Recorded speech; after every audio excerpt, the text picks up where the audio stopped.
mis Dios. Thierry, your master claims this blight is the will of the gods.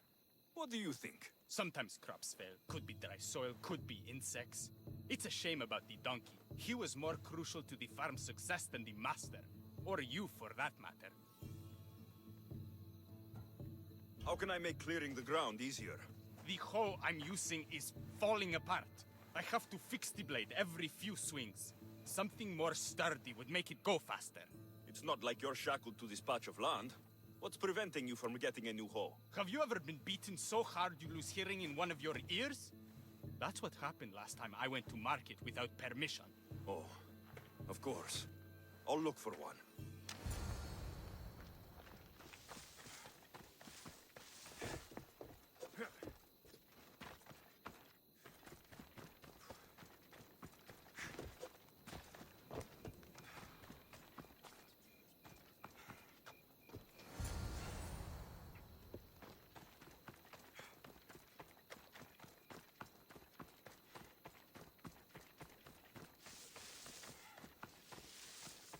Here you go.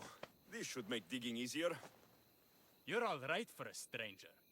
Look, the water's tasted like a rusty blade for the past few weeks. Last time I had water like that was when I was downriver from a blacksmith. Thank you.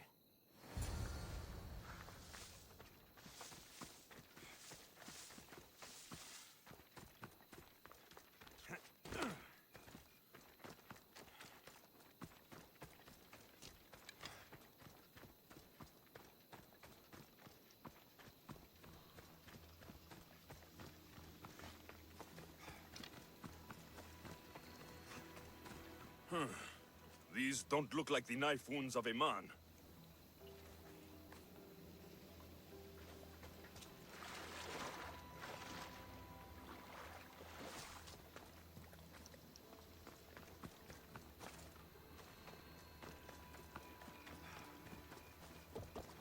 Debris might be getting stuck in this net. Maybe the dead man was a fisherman.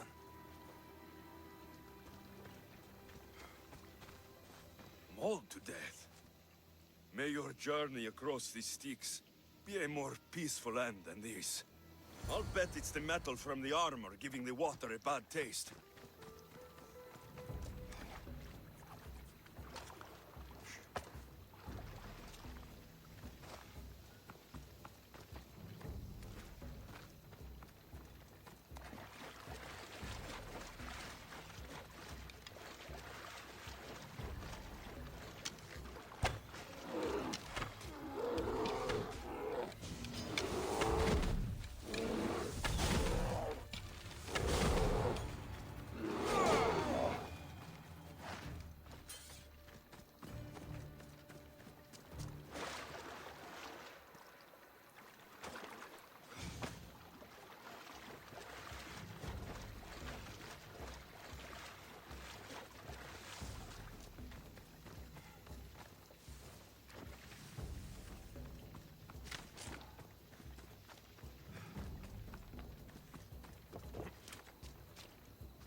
Ugh, that smell is going to linger on me. At least the river runs clear now.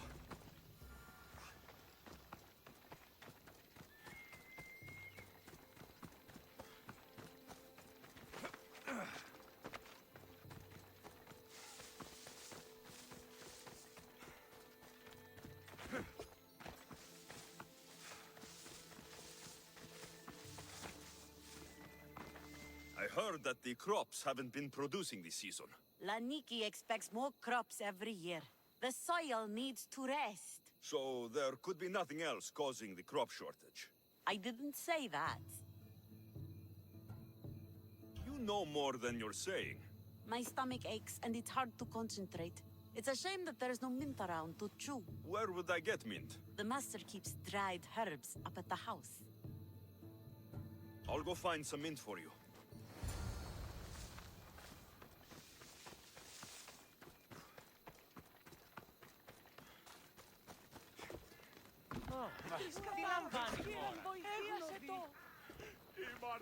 Tutu, πάψε!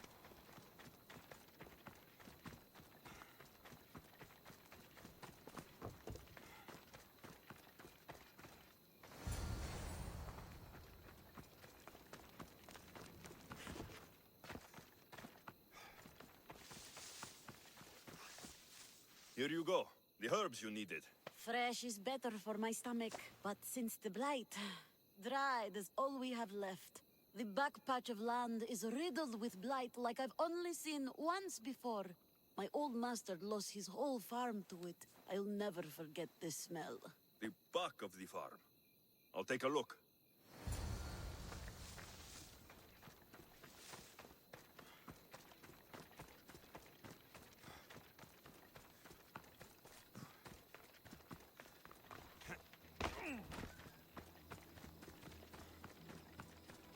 It's a wonder anything grows in this field, with all this mess crushing the plants. The earth is stained here. That can't be good for the soil.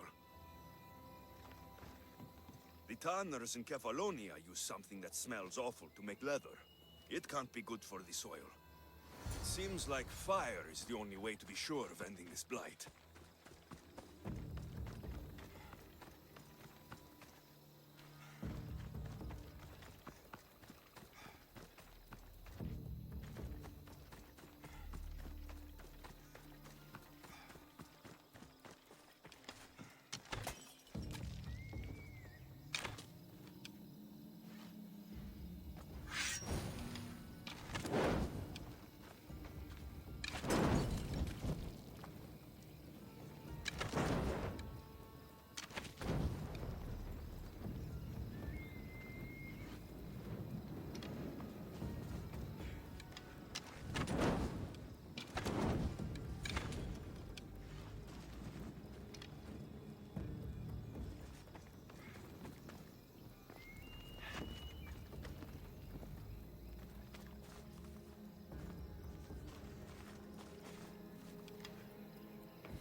I believe I have to tidy everything up around here. Now I'm beginning to understand Tefta's anger.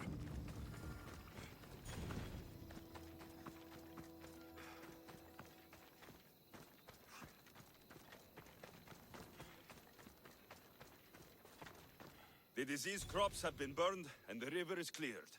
That should be the last of the blight. Oh, you truly are God-sent. What was the cause of the rot? You were so busy looking to the sky that you ignored what was in front of you. The gods are not responsible for cleaning the fields or the river. That's on you. What? You dare? Xanthi says you are an agent of Zeus, but you are a false champion as godless as Mailotes. Get out from here! The poison in your fields is nothing compared to the poison in your heart.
Let's hope no one notices me here.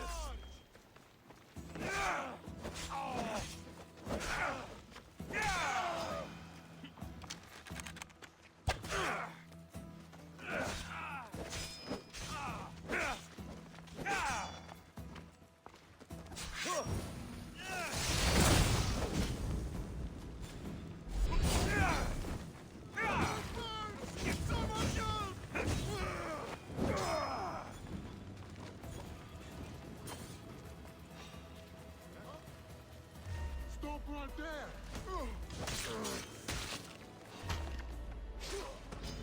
For the two gods!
the Eagle Bearer. Wonderful. Magistrate Xanthi has spoken highly of you. Very kind of her. So here's the thing. My children have promising futures, but they refuse to learn and study.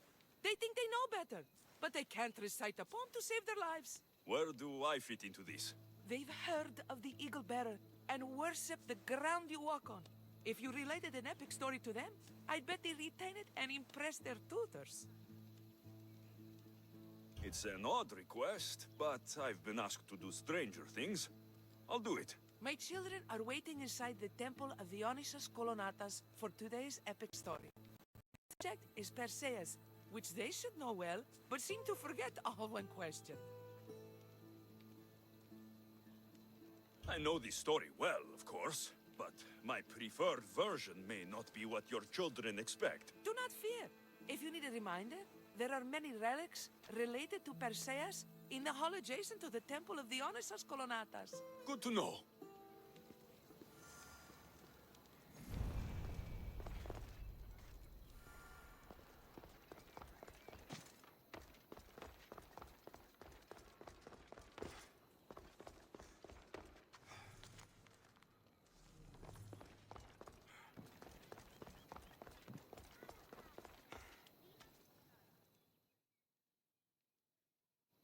Hello, I'm... The Eagle Bearer. We've heard all about you. Are you going to tell us a story today? Do we have to listen? We've heard it 100 times. Yes, that's me. And yes, I'm telling you a story.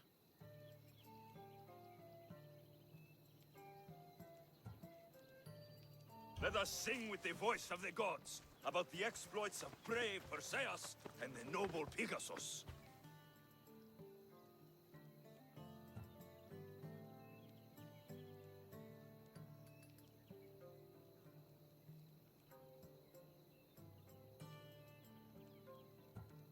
The great god of the sea, Poseidon, visited a mortal woman, Sarah, a fisherman's daughter. The god of the sea frolicked with her in the shape of a dolphin, and she knew his love. Ugh. Is this a kissing story? Relax, I'm just setting it up. Soon, Sarah gave birth to a child, the half-blood hero, Perseus. I thought Perseus' mother's name was Danae, like my sister. Yeah, and his father was Zeus. Well, that's true in some versions.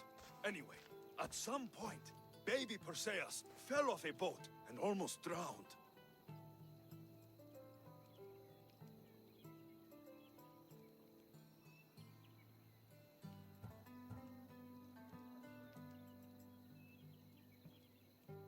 Perseus and his mother Danae were rescued on the island of Seriphos, and Perseus grew up under the care of a kindly fisherman, Victis. Lucky them. Did the gods help? Maybe.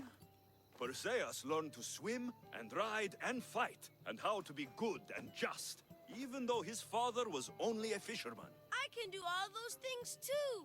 Yeah, good for you. Except swim. Or be just. Hush. Now, Victis' brother was ruler of the island, but he was not a good man. He's scum.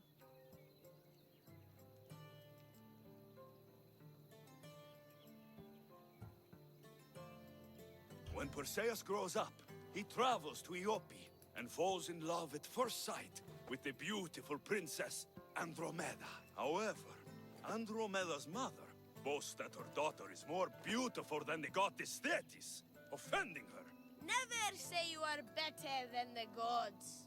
Thetis proclaims that Andromeda must be sacrificed to the gods, or else the whole city of Iope will be destroyed. I don't think that's right.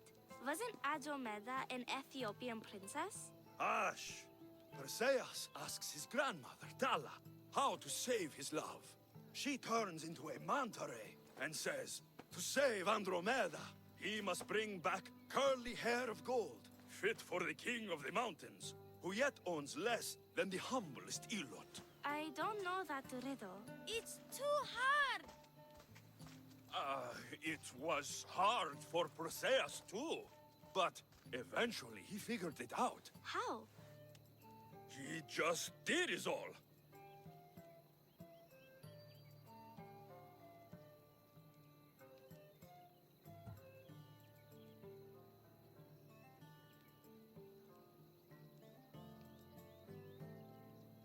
Polydectes told Perseus to bring back the head of Medusa, the Gorgon whose gaze could turn anyone who looked into her eyes to stone. Polydectes knew that Medusa would be Perseus' death. That stinker! But the evil king did not know Perseus was favored by the gods. Hermes gifted Perseus with winged sandals and a silver sickle, and Athena gave him a bronze shield polished mirror bright. Perseus flew to Medusa's lair and used the shield to watch her reflection. He cut off her head with the sickle of Hermes. As she died, the winged foal Pegasus sprung from her neck. Yes! Flying home, Perseus found the maiden Andromeda, chained on the Ethiopian cliffs, waiting to be sacrificed to the baleful sea monster, Ketos. Perseus used Medusa's head to turn Ketos to stone, rescued Andromeda, and married her. Take that, Ketos! Perseus returned home to find King Polydectes relentlessly pursuing Danae. They quarreled, and Perseus showed the king his wedding gift. When he saw Medusa's head, Polydectes turned to stone. Yes!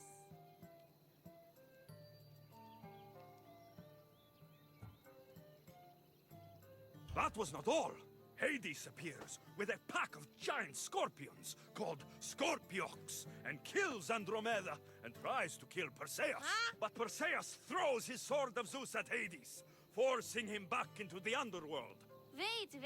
It's supposed to be Hermes' sickle, and Andromeda doesn't die. You're telling it wrong!